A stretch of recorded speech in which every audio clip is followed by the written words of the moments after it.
Hey guys, welcome to part 3 of Sonic After the Sequel. This is Cyan City, and boy does it live up to its name. I love the color composition. I love all the blues and the browns and the reds. They just complement each other so well. Before we go any further, I just gotta say, I totally messed up in the previous video.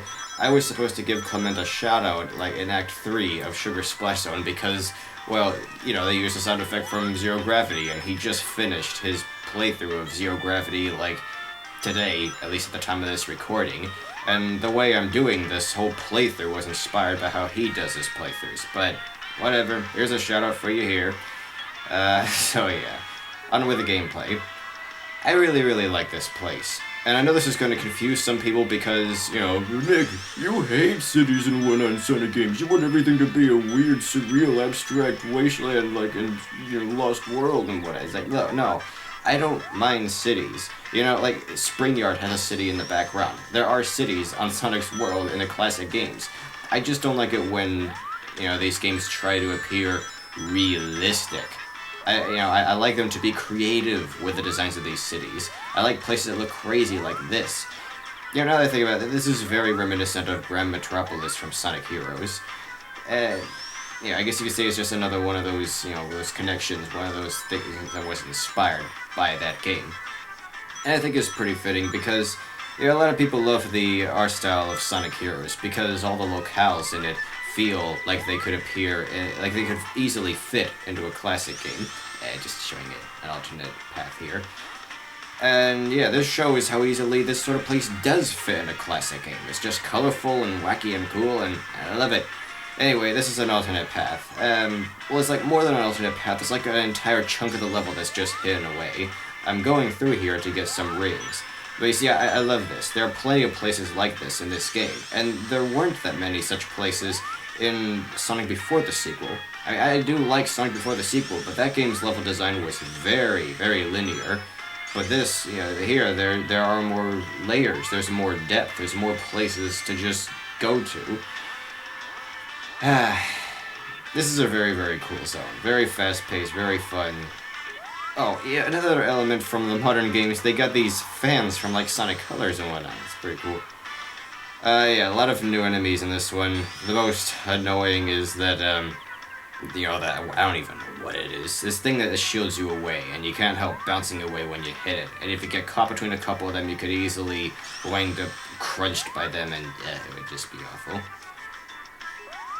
Yeah, I got all the rings I need. I'm pretty covered.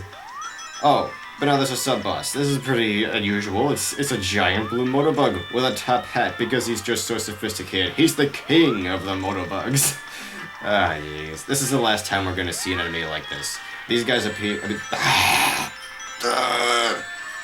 These flying blue Motobugs appeared a lot in Before the Sequel and this game, but we're never gonna see them again. That was the end of the level. I just lost all my rings at the end of the level, so yeah, I'm gonna have to try again to get the last emeralds. Ugh. Whatever. This next level is gonna make it really easy to do just that. By the way, I love this music. I am hardly commenting at all on the music. The soundtrack of After the Sequel is just amazing. It's because there's just so much talent. You know, this is a remix of the tune I just played. These tunes, they're mixes of the same tune, the same melody, but they're done by two different guys. There's just so many talented musicians in this. What the heck? Huh. Suddenly we're playing a Kirby game. So yeah, this is the gimmick of this level. Sonic can use this hat. Tails has a power of his own, and it's not this exact same one. We'll see it later on in other levels. This is a pretty cool take on Cyan City. I love the traffic. I love the, you know, radio setting music. It's all so cool. Anyway, this is where this power-up comes in handy. You can use it to smash through, you know, those walls and things, but you can also use it to break ring boxes that you wouldn't be able to reach otherwise, because these shots can pass through walls, you know, things that you can't. And this stage is just extremely easy to collect rings in. You know, getting to the special zone is no problem in this stage. Because look, there's all these ring boxes littered everywhere, and this, the only reason you might not get enough rings is because, well, you're a normal Sonic and you can't reach them. But yeah, if you've got this power up, I mean, it's the same as a shield. If you get hit, you'll just lose the power up. I don't remember if you lose rings or not. We'll just see if I get hit. But yeah, this is a pretty creative idea for a level. I mean, if this went on for long, this gimmick would easily wear out its welcome. But it works well enough. Sonic is perfectly playable like this. You can do things like this. Look, I'm covered. If I didn't have a single ring up until that point, bam! Now I've got enough rings to reach the special stage. So anyway, this is fine as a one-time thing, I don't mind it when they've got cool little gimmicks like this, because most of these stages only go on for a couple of minutes. So this kind of thing is over pretty quickly. It's not like it's gonna drive you crazy like, back to the normal game already. This works well enough. Yeah, it's a cool gimmick. It's creative. It's random as can be. I mean, Sonic and Kirby. Yeah, if you get hit, you'll even see the star bouncing away, just like when Kirby gets hit. I have no idea how does this fit in with the scenery and whatnot? What's the point? I don't get it. But whatever, it's cool by me. It's fun. It's something unique. It's different. It's kind of whacked out. Like I don't see the connection. But anyway. That was fun. And look at all those rings I got. That's just crazy. But yeah, that's why I love this stage. Because this, if I haven't collected all the emeralds yet, this stage makes it really easy. It's almost like giving me a freebie. Anyway, back to the special stages. Some I've noticed in most Sonic games, it isn't always the last special zone that's the hardest. It's usually like the fourth or the sixth one, you'd think each one would be harder than the last, but usually they're designed in such a weird way that you get to the fourth or sixth one, it's like, no, these are the hardest, or the fifth one is the hardest. Then you get to the last one, it's like, it's not so bad. I can do this. It wasn't so much a case with this one, I breezed through that easily, but believe me, on my first run, that fourth special stage gave me so much trouble. I went through it like 10 times, and I did not get all the Chaos Emeralds by the end of the game. But anyway, here's Act 3. If you notice, the Bubble Shield's icon is upside down. I have to wonder if that's supposed to say that it's like malfunctioning or whatever.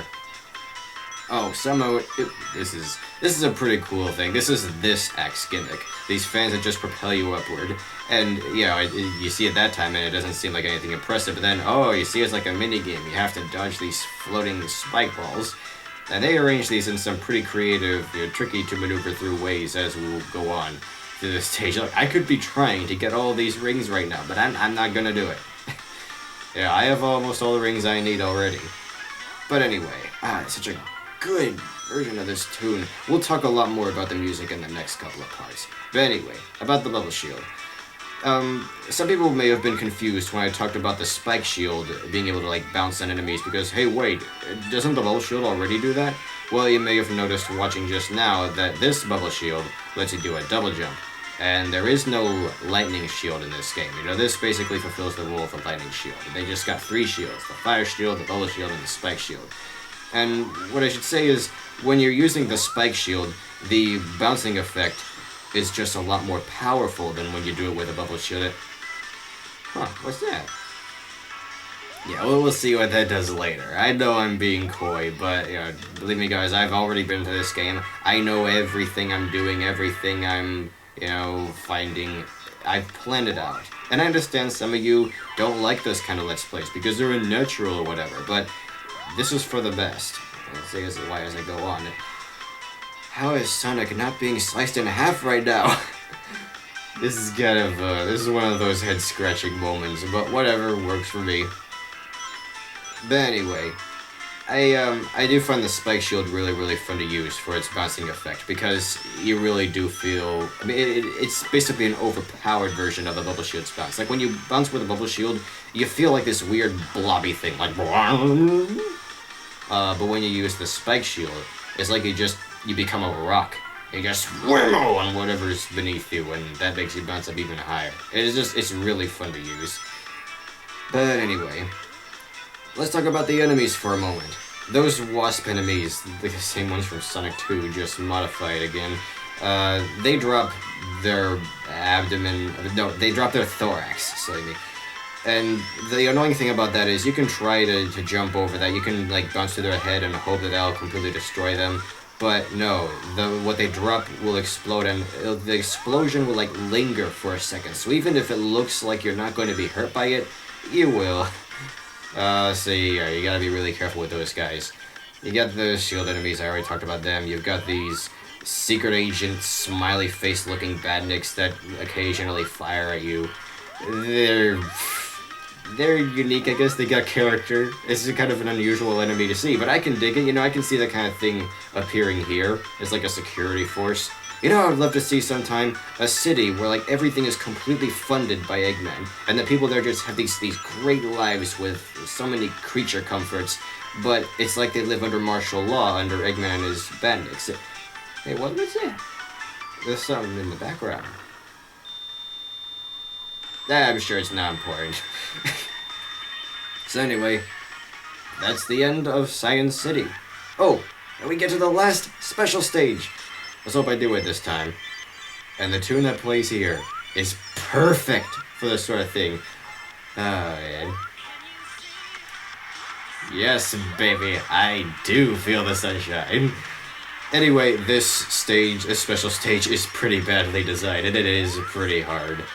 Because you got all these orange springs that are just, you know, launching you into more green goop. There's just green goop everywhere. And I'm trying to get through, I'm chugging along, but every time I speed up a little, there's always something to slow me down. This is one of those special stages where, like, you have to beat it as quickly as possible, right off the bat. Because if it drags on, it's just gonna get harder and harder to pick up enough speed. Look, I can't help it that even when I jump over one, I hit another one. What is up with it? I guess they expected me to be going so fast that I would be able to clear 2 of those in one jump. As you can see, that's not happening, and I'm basically screwed over now. Hey. Don't worry, I'll beat this stage on my next try. And just like that, it's over. The Emerald escaped the special stage before I could get to it. Let's just watch Sonic fumble through the rest of this awfully designed special stage. Again, cool gimmick. Really. There's a lot of potential here. You can do a lot of, you know, cool little platformy thingies with this, but a few of these special stages really are just awful because it's so finicky. It's almost luck-based, and that you have to get it done just like that. Whatever. And now for the boss.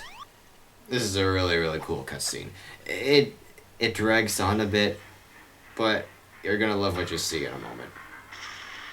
Actually, this is gonna wind up being one of the longest parts just because of the cutscene and the boss fight. You'll see.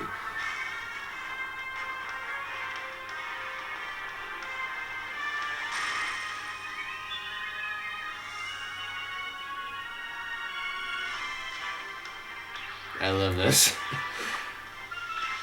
A lot of people, they love that cutscene, like, before you fight the Egg Dragoon in Sonic Unleashed, and wish that was kind of how the Warhog played, that you would just be able to swing and bounce on stuff like crazy. And, you know, I think that would have been really cool. But, you know, at least we get to see something like that here. Or that epic blockbuster music. Yeah, I don't mind them using some of it here and there. This was funny enough. This is lighthearted. It's silly. It's just fun to see. I just wouldn't like it if, like, they played that throughout the entire music to make it appear classier than it actually is. Anyway, here's the Cyan City Zone boss. And yeah, some of you are probably having flashbacks to not Labyrinth, Wing Fortress Zone right now. We gotta dodge these fans, just gotta fly around in this little Kirby-themed hover cart. Very strange.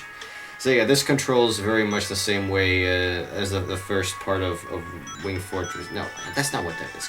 Whatever that flying section before Wing Fortress was called, where, you know, you gotta fly along.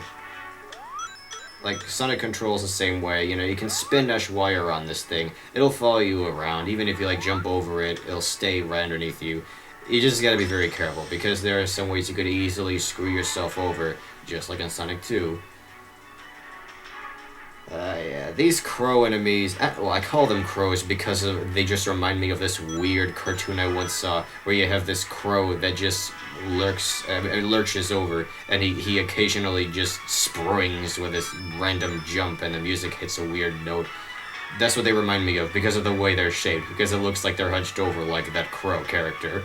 But anyway, they can't attack you in any way. No, they're just completely defenseless. All they do is just float there. It's their numbers that make them a threat, if anything.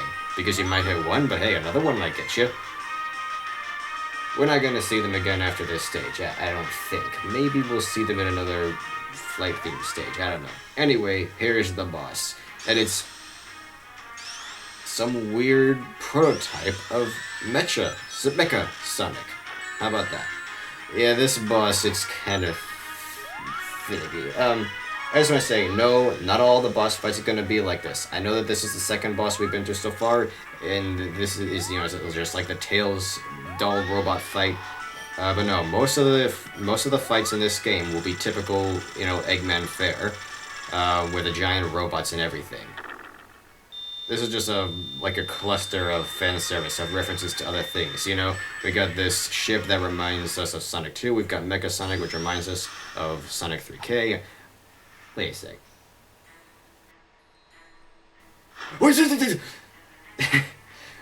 You'll see what that is later on.